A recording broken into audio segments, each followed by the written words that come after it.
El 23 de enero del año 1949, la pequeña localidad pacense de Olivenza fue testigo de un prodigio. En época de plena hambruna y escasez, las personas que acudieron a la cocina de la casa parroquial aquel frío domingo de invierno pudieron ver un milagro sin precedentes en la historia del cristianismo. Con no más de 3 tazas de arroz, Leandra, la cocinera de la casa parroquial, fue capaz de alimentar a cientos de personas. 3 tazones, dice ella, porque ese principio no lo vimos, que tenía como 3 tazones de arroz, hizo un caldito como pudo, muy suave, y puso los 3 tazones de arroz, que calculan que eran como unos 750 gramos después que han dicho. La cocinera invocó a San Juan Macías cuando fue a echar el arroz a la olla y dijo: ¡ay, beato Juan Macías! Y hoy los pobres sin comer. La noticia del milagro pronto se expandió por todas las calles de Olivenza. Los vecinos contaban cómo San Juan Macías, dominico del siglo XVI y con fama de milagrero en la comarca, había obrado un increíble prodigio en casa del párroco don Luis Zambrano. Según cuentan los testigos, de la pequeña olla de la cocina salía sin parar el arroz, sin que nadie hubiera echado más alimento ni carbón para mantener el fuego. Entonces estaban comiendo hacia la calle, pero es que era enero, luego las ventanas estaban cerradas y oyó alboroto en la calle. Y entonces, al oír el alboroto en la calle, ella salió y entonces le dijeron que en casa de don Luis lo que pasaba, que allí había una cosa en casa de don Luis, en casa de don Luis. Yo fui porque le iba a dar de comer a los niños y estuve allí aproximadamente las 4 horas que duró el milagro. Pero vio todo el mundo que quiso, porque la puerta de la casa se tuvo abierta, la gente subía y claro, se impresionaba, porque es que eso es que te impresiona. El fenómeno cesó solamente cuando todos los pobres de Olivenza vieron saciada su hambre. Conscientes del prodigio que se acababa de obrar en la cocina de don Luis Zambrano, los testigos fueron llamados por las autoridades eclesiásticas para proceder a la investigación de lo sucedido.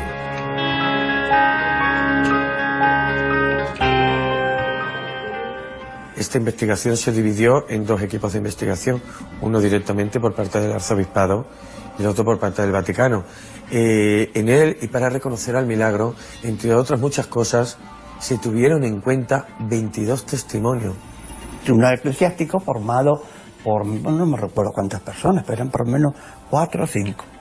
Sí, eran unos canónigos y entre ellos estaba también el abogado del diablo. Tuvimos que jurar que no nos íbamos a comunicar nada, de unas entre otras, las preguntas que nos hacían. Estaba, como se suele decir, el abogado del diablo, lo que sea, que si no hace más que ponerte dificultades y cosas para ver si caes, lo normal, ¿no? Y bueno, aquello siguió.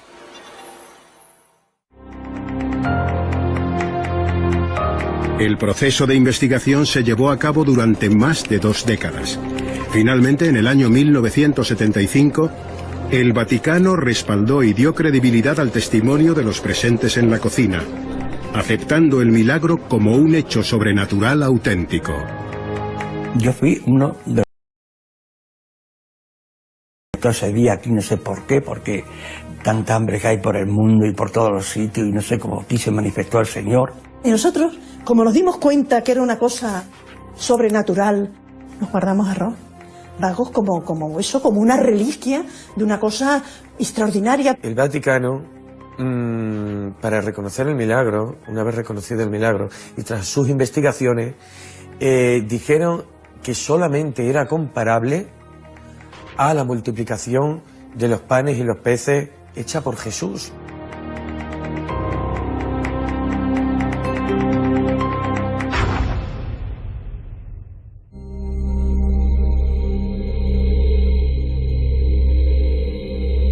Un milagro en el siglo XX, arroz para todos. Qué hermosa historia, qué curiosa, increíble para muchos, me imagino.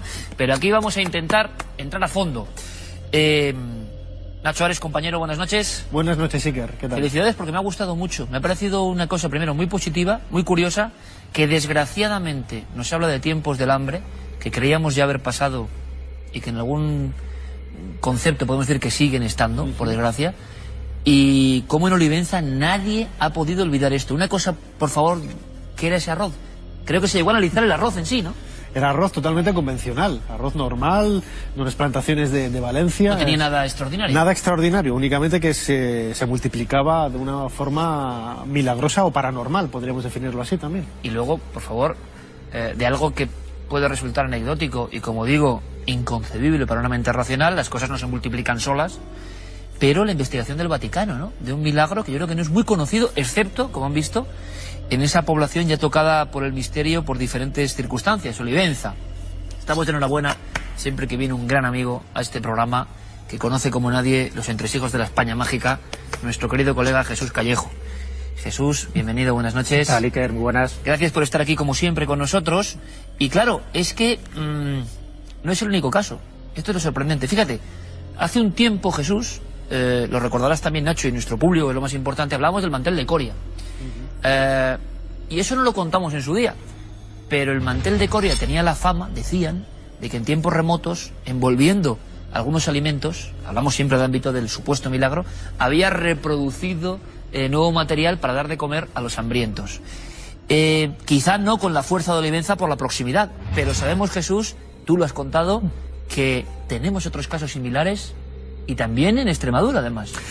También en Extremadura, la verdad que San Juan Macías, sus sombras alargadas y en este caso también sus prodigios son tremendos, porque recuerda que también San Juan Macías, cuando estaba en su convento de Lima, también multiplicaba los alimentos, al igual que hacía su amigo el fray Escoba, su Martín Porres, que los dos eran de los más humildes, pero los dos tienen atesorados una cantidad de prodigios en sus manos y en su haber, bueno, por eso fueron elevados a los altares pues con cierta rapidez.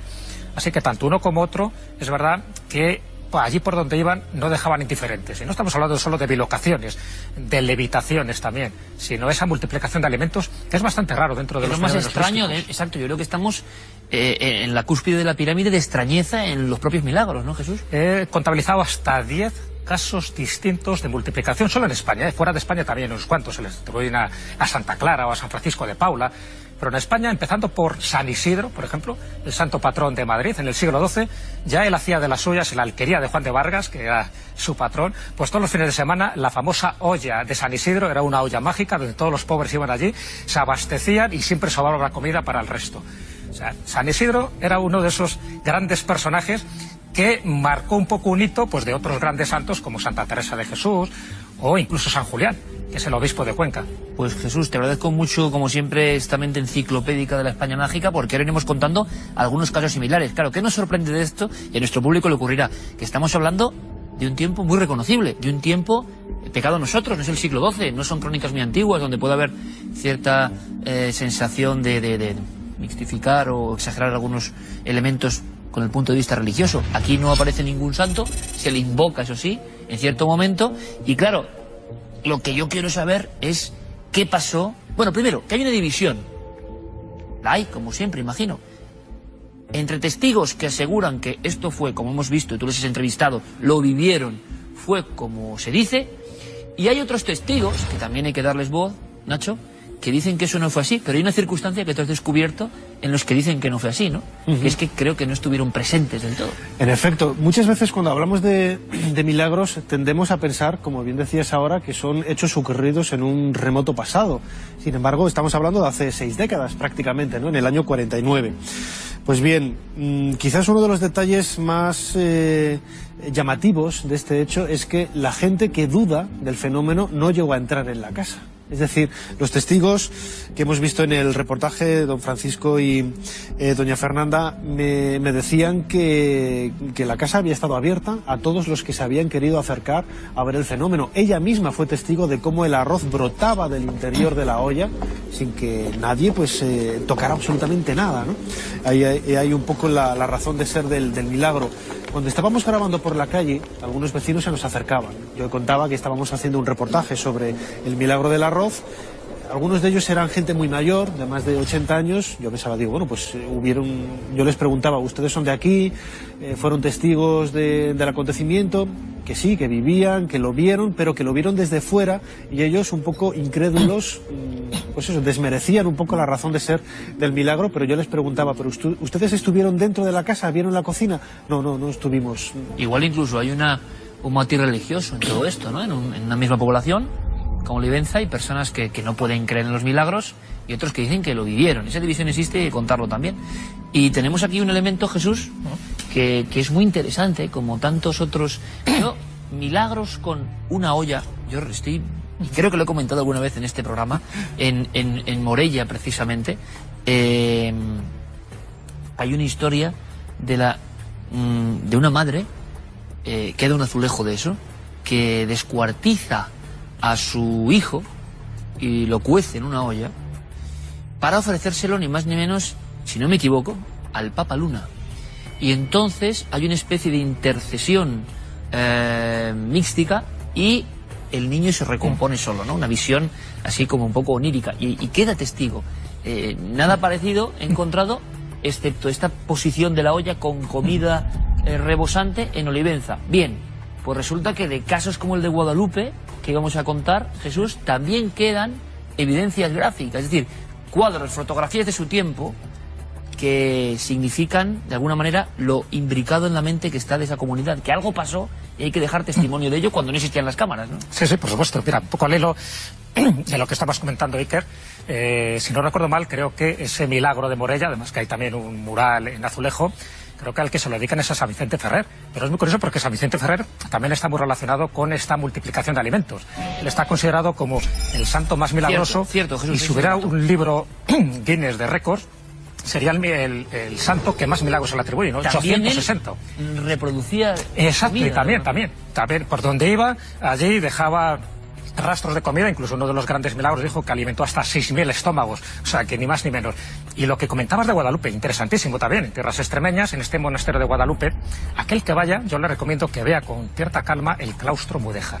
El claustro mudéjar es toda una especie de cómic de la devoción popular, porque hay como 29 lienzos, si no recuerdo mal, donde se cuentan los milagros más sonados, más espectaculares que se atribuyen a la Virgen de Guadalupe. Y uno de ellos, que pasa bastante desapercibido, es una multiplicación de la harina que hubo en una de esas épocas de hambruna, que tanta época ha tenido España en esa época medieval donde la gente pasaba mucha hambre, que además quedó agravada por una peste. De tal manera que la gente de la aldea cercana al monasterio pues morían irremediablemente. Sabían que en el monasterio había harina, pero la harina que ellos tenían iba a durar unas 3 semanas. Estamos hablando de 1412. Entonces, ¿qué ocurre? Que los monjes jerónimos, sabiendo que se iba a producir una avalancha de personas famélicas que incluso podrían entrar a la fuerza en el monasterio, invocaron a la Virgen de Guadalupe a ver si se podría hacer algún milagro con esa poca harina que tenían. Y el milagro ocurrió, según cuenta ese esboto, ese cuadro que se ve en el claustro mudéjar.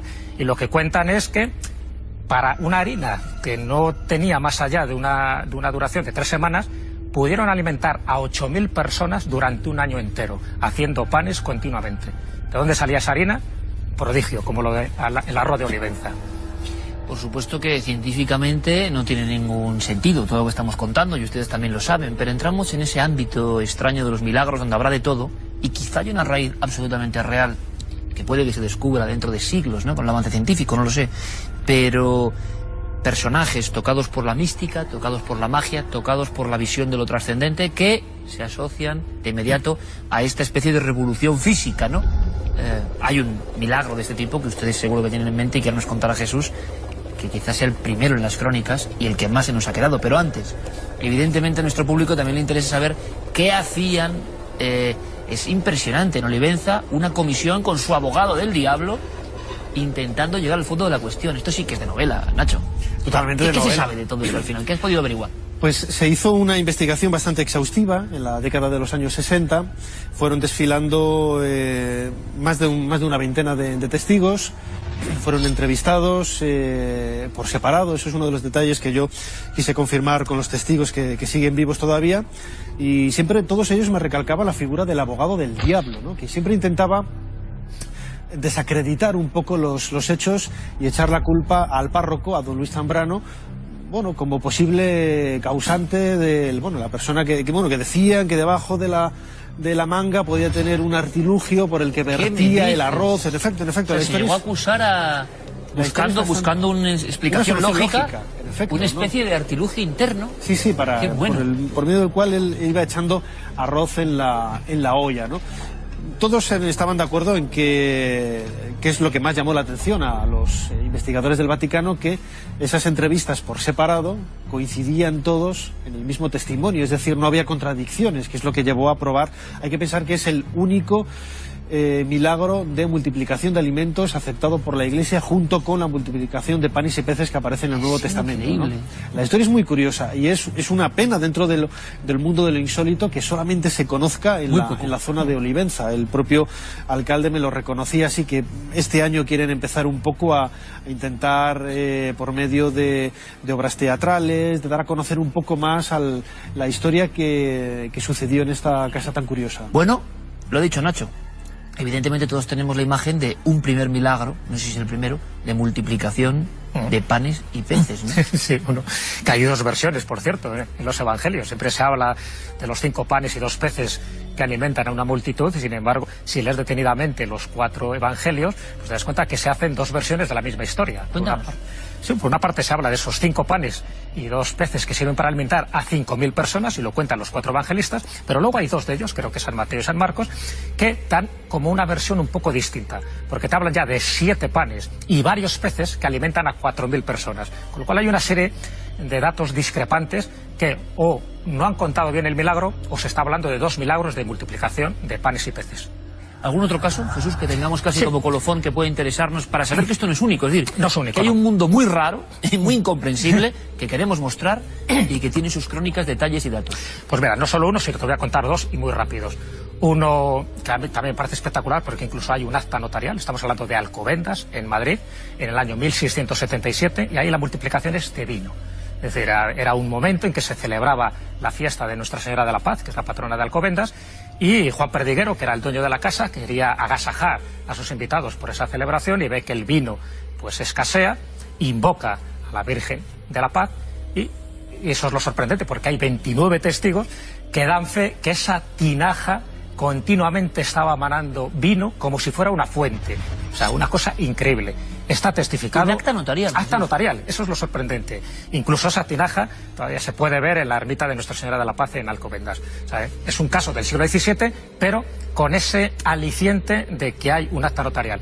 Y otro caso, cuando se habla de que esto parece que solo ocurre en el pasado, ¿no? Estabais hablando del caso de Olivenza, que es un caso de mediados del siglo XX, pues también a mediados del siglo XX tenemos otro. En el caso de Ellín, la madre María Luisa Fancajo de la Mata, cuando ella crea la casa madre de las hermanas de la Caridad y de la Providencia, uno de los milagros que también se le atribuye a la Madre María Luisa es esta multiplicación, en este caso de alubias, de lentejas y de aceite. Y así lo cuenta el padre Soria en la biografía que escribió sobre ella, y que él fue testigo directo. De hecho, su obra se llama Yo soy testigo de las cosas que vio hacer a esta gran mujer.